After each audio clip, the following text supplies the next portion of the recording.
Yang pertama pesan malaikat Jibril kepada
Iman berhargana bisa diselamatkan Allah di Sulawesi.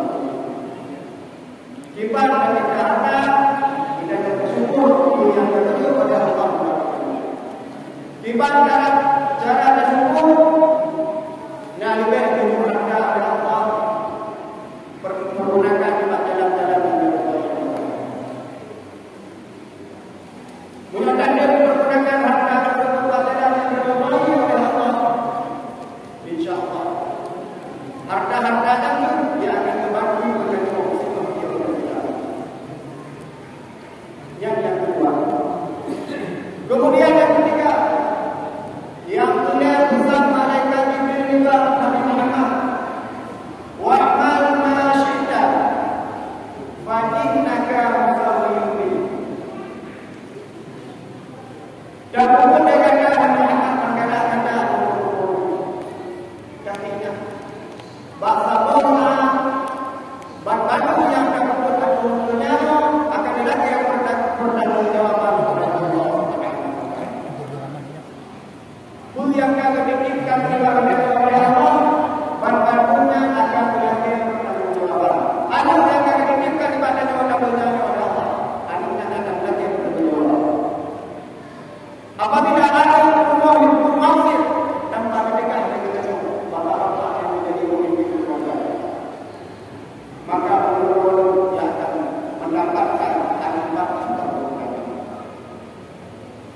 Maka ada umur sampai tanya lagi tu hidro bulan yang lalu.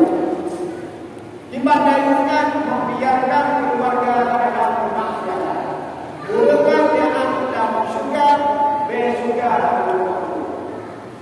Nah, apa namanya apa? Nah. Maka apa yang diinginkan oleh Allah wujud dan pergunakan di jalan-jalan yang berbuat oleh Allah. Harta yang menggunakan di jalan Allah. Oh ini adalah mampu yang nampakkan. Ini adalah mudah mampu. Nah punya anak kecil pada kadang boleh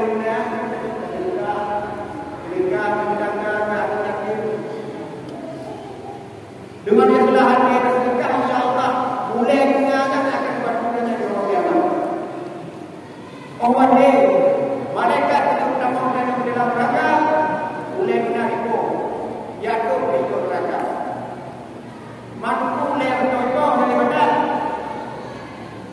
orang rakyat sempurna sedekah dengan Allah.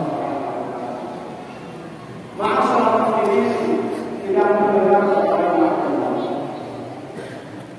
mungkin hanya orang yang dapat menyampaikan karena awalnya sudah tidak dilakukan akan melaksanakan malam tarawih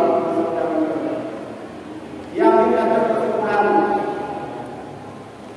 jun dan kemudian berhubung bakalan tanya tapi ingat bertanya pernah mempersiapkan amal untuk tahu Allah Subhanahu wa taala. Yang kedua, cinta dari kami berkala kami bertemu cinta harta, cinta anak, cinta kerja, cinta minum. Tapi ingat, bukan mana saja urusan sendiri. Jadi akan bisa. Kemudian yang ketiga, cinta pun berkala kami bertemu. Tapi ingat, di bangsa bantu melakukan hukum aku akan berakhir dan berjawaban oleh Allah Subhanahu wa taala. Mudah-mudahan yang keluarga mereka kemudian keluarga dan orang bagi bapak-bapak dan ibu-ibu yang dapat hadir di mana-mana. Demikian pula